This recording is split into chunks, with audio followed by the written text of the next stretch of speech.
오늘 본문은 계속해서 바리새인들을 향해 여러 비유를 말씀하시던 예수님이 이제는 초점을 바꿔서 자신의 제자들을 향해서 가르치시기 시작한 내용의 이야기입니다.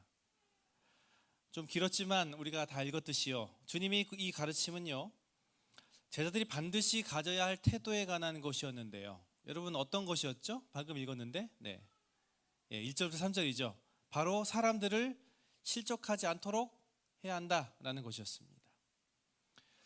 예수님께서 제자들에게 뜬금없이 생각될 정도의 이 말씀을 갑자기 하신 이유는요, 먼저 지금껏 예수님께서 지적하신 이 바리새인들의 잘못이 그들의 위선도 위선이지만 그들의 이런 모습을 보고 사람들이 이 잘못된 길을 가게 된 까닭이었었고요.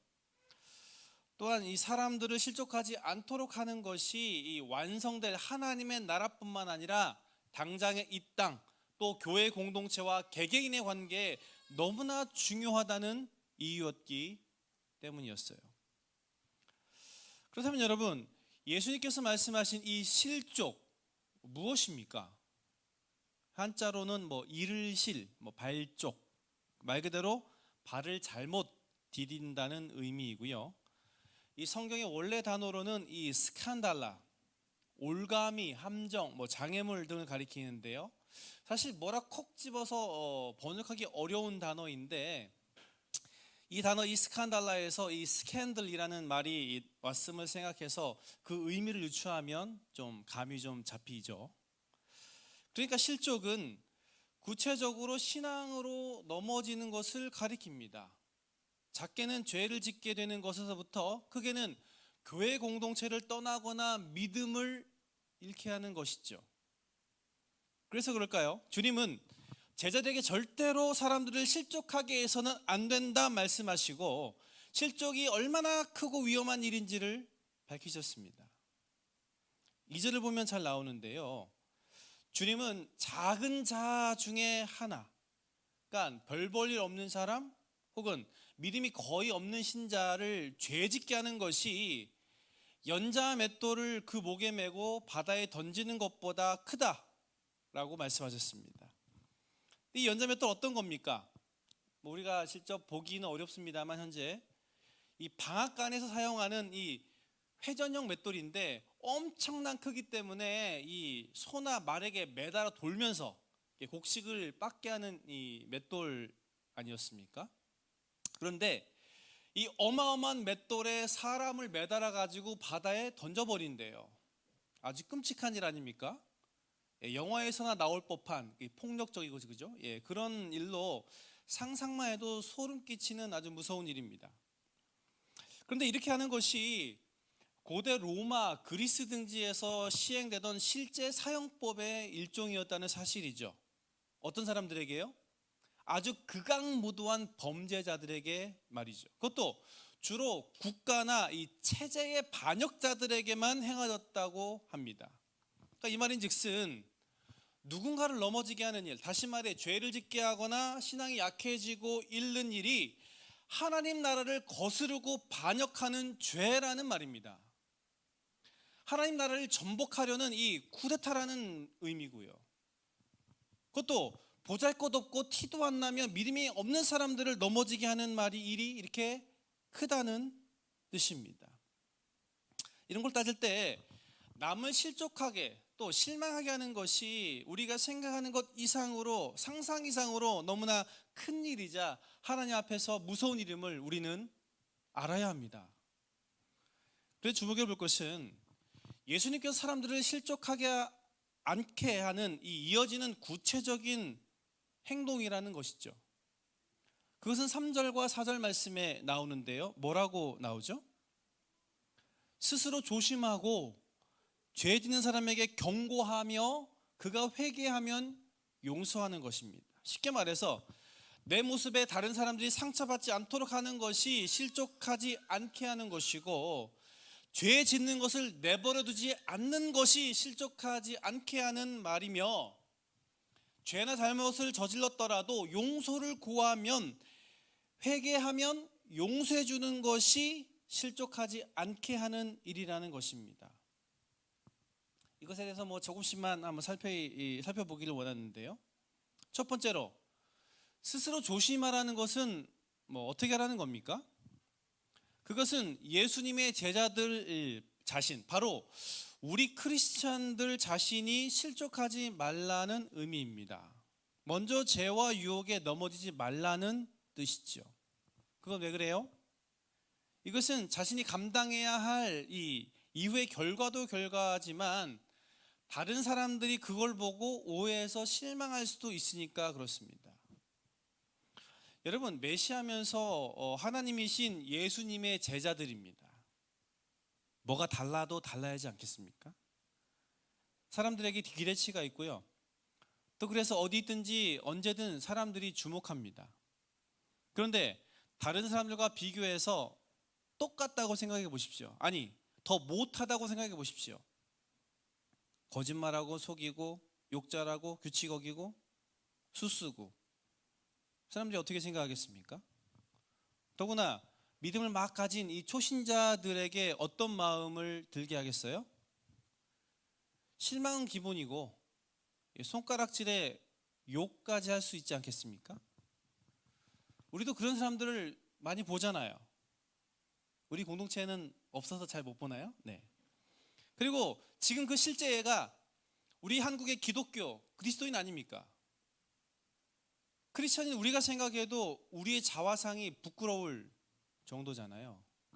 자, 길어지면 안 되니까 이 정도만 합시다. 비판하면 뭐 하겠습니까? 비판은 누구나 할 수 있는 겁니다. 비판이 중요한 게 아니라 개선이 중요한 건데, 그렇죠? 다시 돌아와서요. 또 스스로 조심하라는 것은 죄와 유혹에 넘어지지 않을 뿐 아니라 거리를 두는 것 역시 포함합니다. 왜? 다른 사람들이 그걸 보고 오해할 수 있으니까. 이것에 대한 가장 좋은 예는 바울이 얘기한 우상 제물을 먹는 논쟁에 대한 답이죠. 고린도전서에 나오는 내용인데요.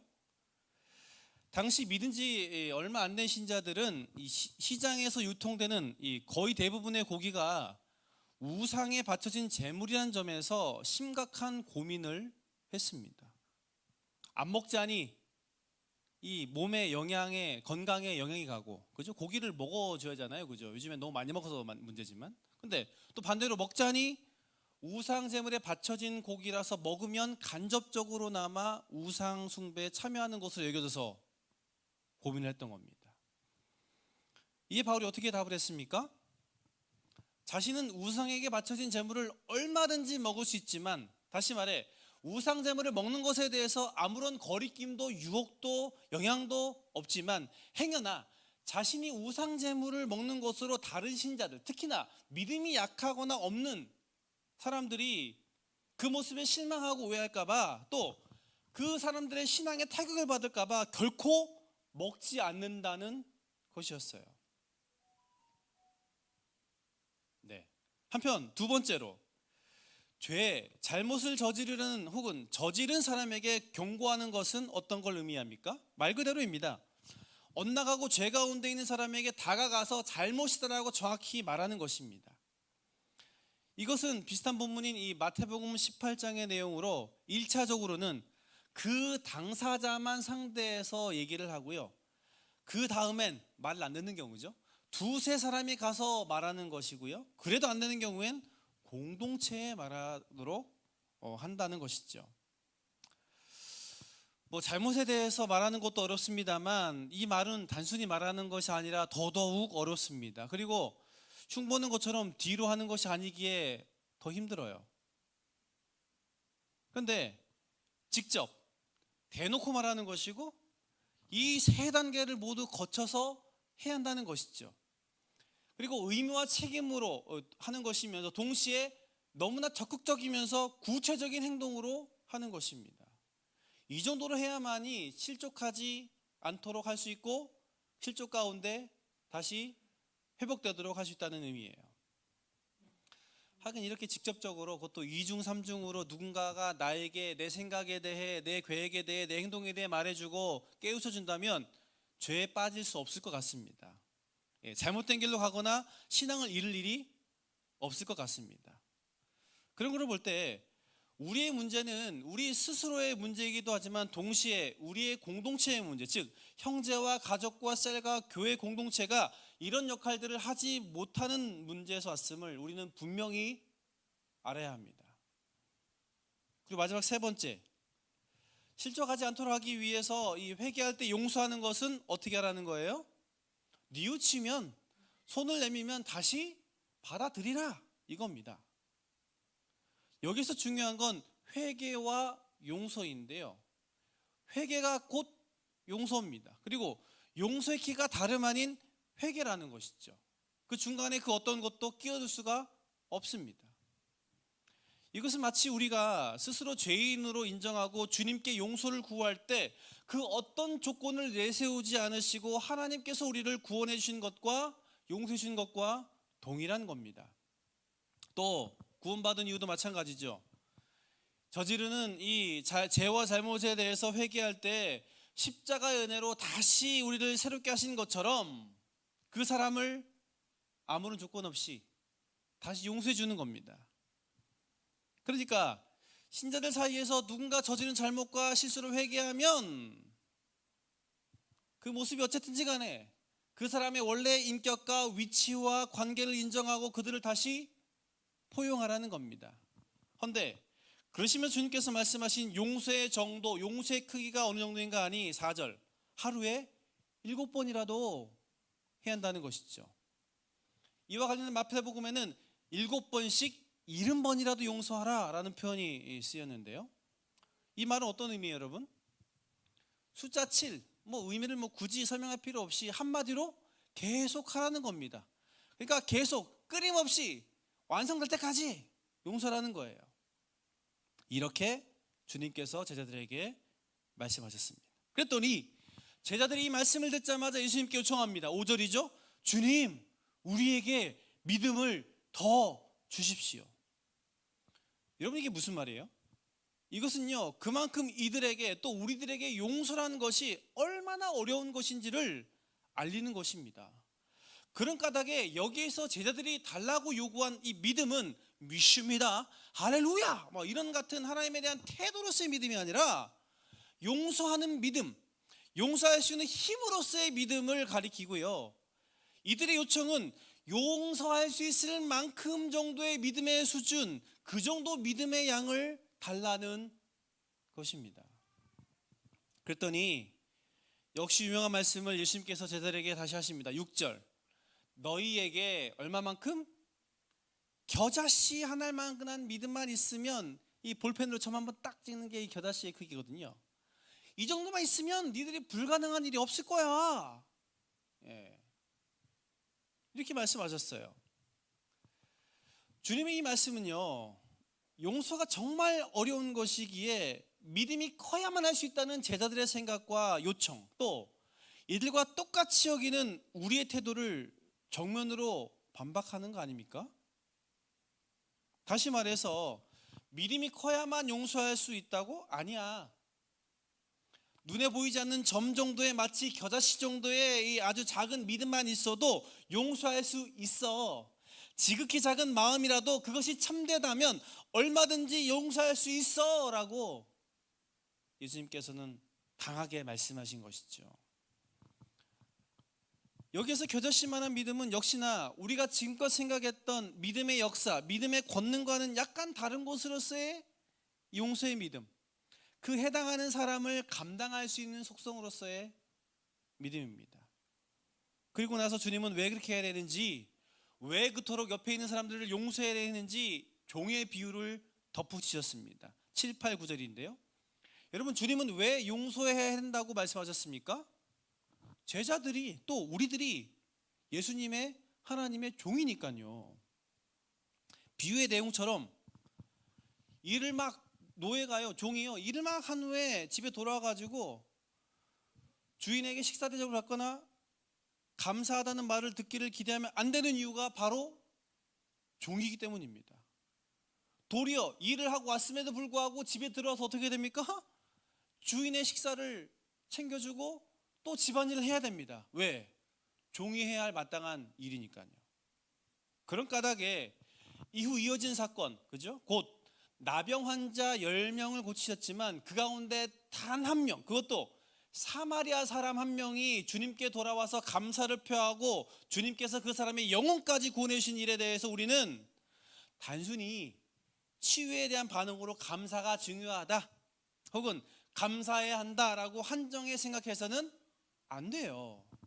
이건 역시 용서와 마땅히 해야 할 일로서의 측면으로 바라봐야 합니다. 왜냐하면 주님의 가르침은요, 항상 이론적인 것이 있으면 그 다음에 어떻게 해요? 실제 적용이 바로 나오는 이유에서이고요. 무엇보다 이 나병 환자의 몸을 고치신 이 핵심이 바로 주님의 용서에 있기 때문에 그렇습니다. 여러분, 당시 이 나병은요, 죄의 결과, 그것도 엄청난 큰 죄에 대한 하나님의 벌, 이 징벌로 여겨지지 않았습니까? 그런 면에서 이들이 가졌던 나병은 당시 최고의 불치병으로서 결코 용서되지 못할 죄의 결과이고 하나님의 심판이었습니다. 몸의 고통은 물론 이 사람들과의 멀리 떨어져 가지고 외로이 살았어야 했으니까요. 그렇기 때문에 이들이 예수님을 보고 치료해 달라고 외친 것은 요청을 넘는 회개입니다.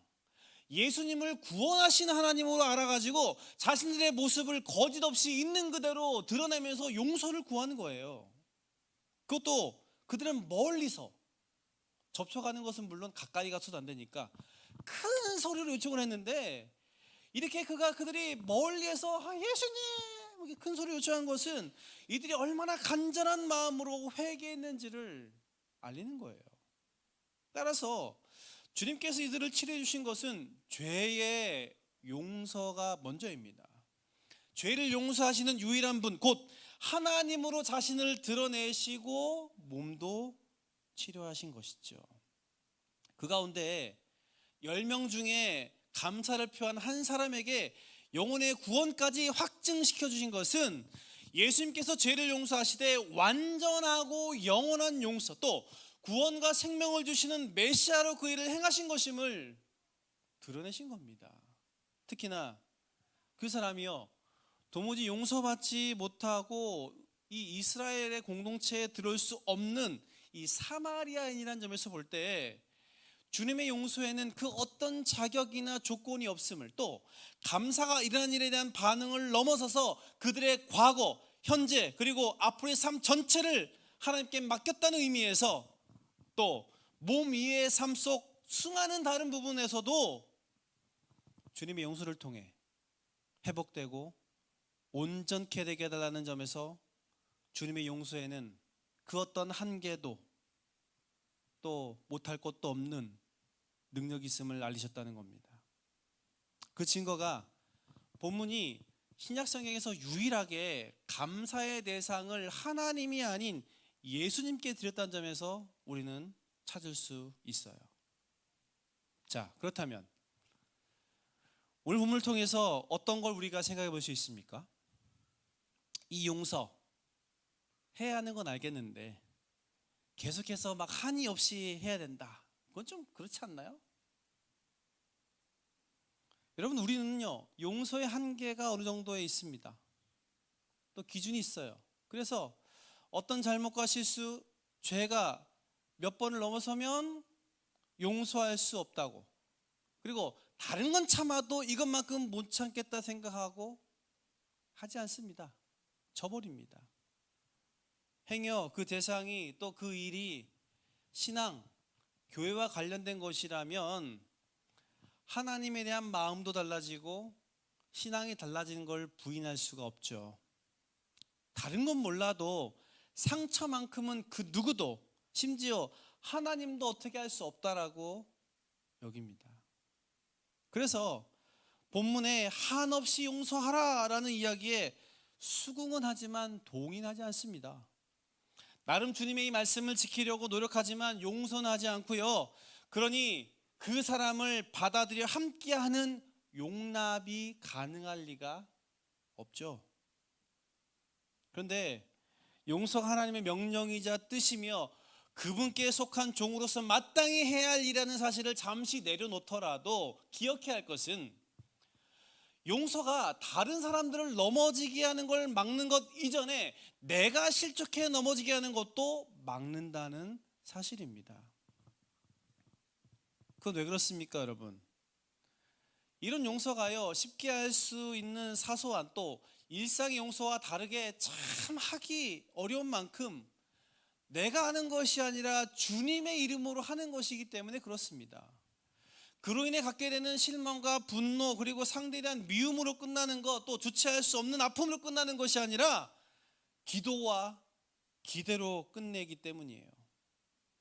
바로 주님의 이름으로 용서하는 것이 가지게 되는 모든 어려움을 주님께 take over, 맡기는 것이라서 그렇습니다. 막말로 주님께 그냥 넘기고 손 터는 거라서 그래요. 여러분 그렇지 않습니까?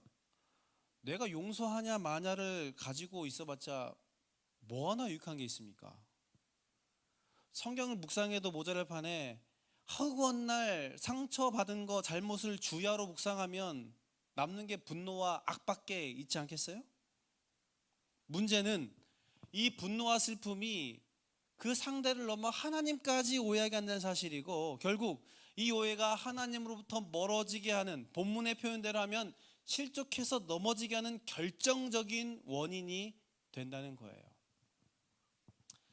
지금까지의 우리 경험을 봐도 그렇고요, 주위의 여러 사람들을 봐도 그렇죠. 교회에서 상처받는 사람들이 교회와 크리스천들은 물론 하나님에 대해서도 등을 지는 경우가 너무나 많습니다. 셀 수가 없어요. 이유도 가지각색입니다. 겉과 속이 달라서, 인격이 안 돼서, 말뿐이어서, 속여서, 돈 가지고 장난쳐서, 뒤통수 쳐서, 뭐 등등 많죠. 이분들이 가진 상처와 분노에 대해서 저는 목사로서 정말 죄송하고 그것에 대해서 입이 10개라도 할 말이 없을 정도로 부끄럽기 짝이 없습니다. 가능하다면 제가 대신해서라도 그분들께 사과를 드리고 싶고, 그분들의 마음이 풀릴 수만 있다면 제가 할 수 있는 것은 무엇이든 또 언제까지나 하려는 마음이 큽니다. 얼마나 상처가 되면, 분노가 되면 이렇게까지 교회를 떠나고 하나님에 대해서까지 이렇게 생각하시겠습니까? 다 목회자인 저의 잘못이고, 제가 잘못 행동하고 가르친 잘못이며, 말씀 그대로 살지 못한 우리 크리스천들 모두의 잘못입니다. 그러나 그것 때문에 한참이란 시간을 지나도록 그 자리에 있거나 그 생각으로만 머무는 것은 다름 아닌 누구 손이냐는 겁니다. 바로 당사자인 그 자신만 손이 아닙니까? 다른 사람들과라도 어울려 보셔야죠. 다른 교회라도 나가 보셔야죠. 하다못해 그 부분을 당사자나 교회 이야기에서 보상을 받든지 최소한 사과라도 받아야죠. 안 그렇습니까? 그것조차 주님께 맡겨야 하고, 분하고 억울하고 화가 치밀지만 용서라는 이름으로 맡겨야 합니다. 안 그러면 이것이 마치 불과 같아서 우리의 감정과 생각과 삶 모두를 태워서 아무것도 남기지 않도록 만들기 때문에 그래요. 그 전에 막아야죠. 더 실족하지 않도록, 더 넘어지지 않도록 해야죠. 바로 용서를 통해서 말이죠. 그리고 말이야 바른 말이죠.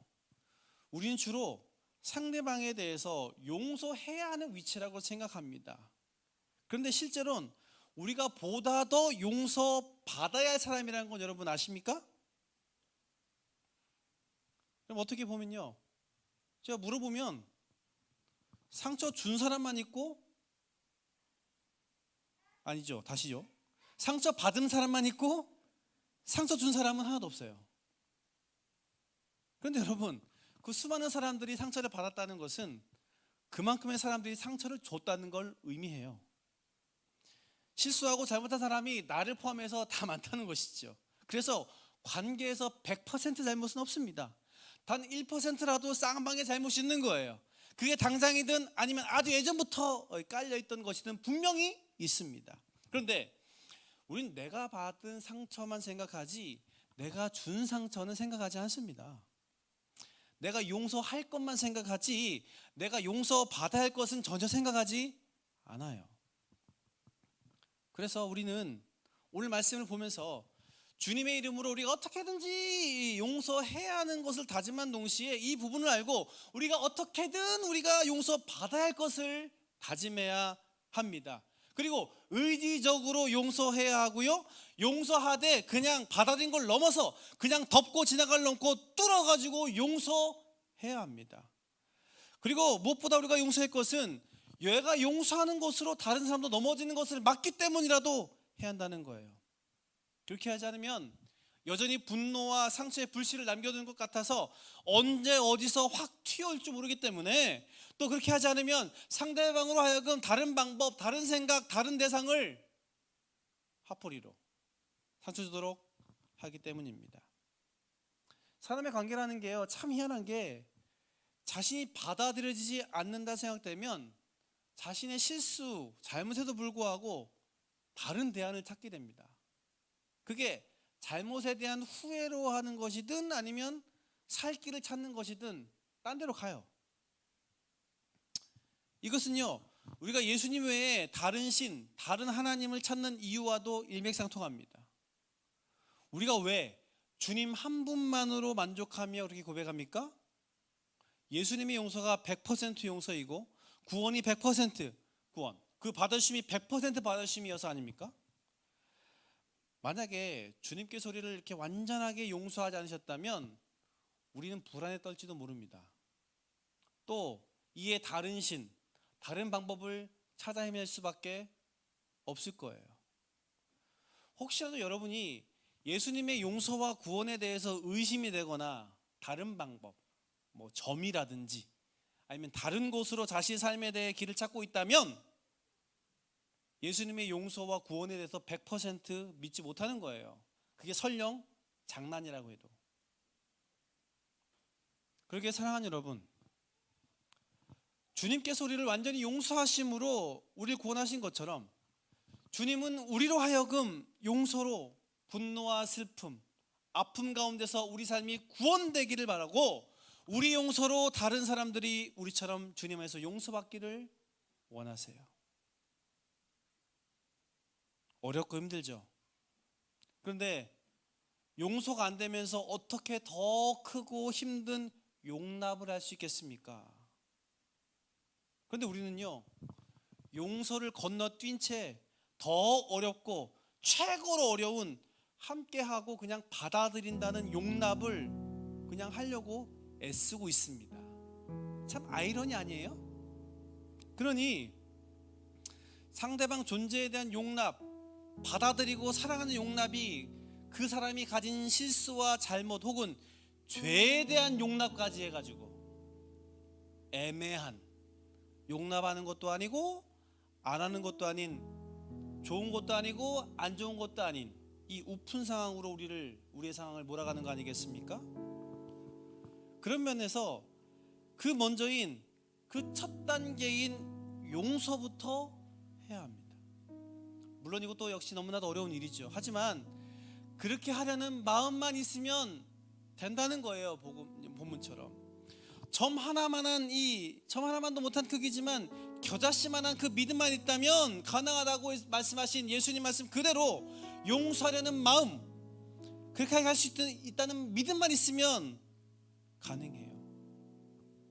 그 믿음은 내가 가지는 것이지만 그 믿음을 역사하시는 분은 바로 주님이시고, 그 믿음이 우리가 보기엔 아무리 작다 하더라도 주님의 손에선 불가능을 가능케 하시는 기적의 재료, 회복의 재료가 되기 때문입니다. 오늘 진정한 용서로 나아가기 원하지 않으십니까? 체념에서 자유함으로 우리의 모든 것이 바뀌기 원하지 않으세요?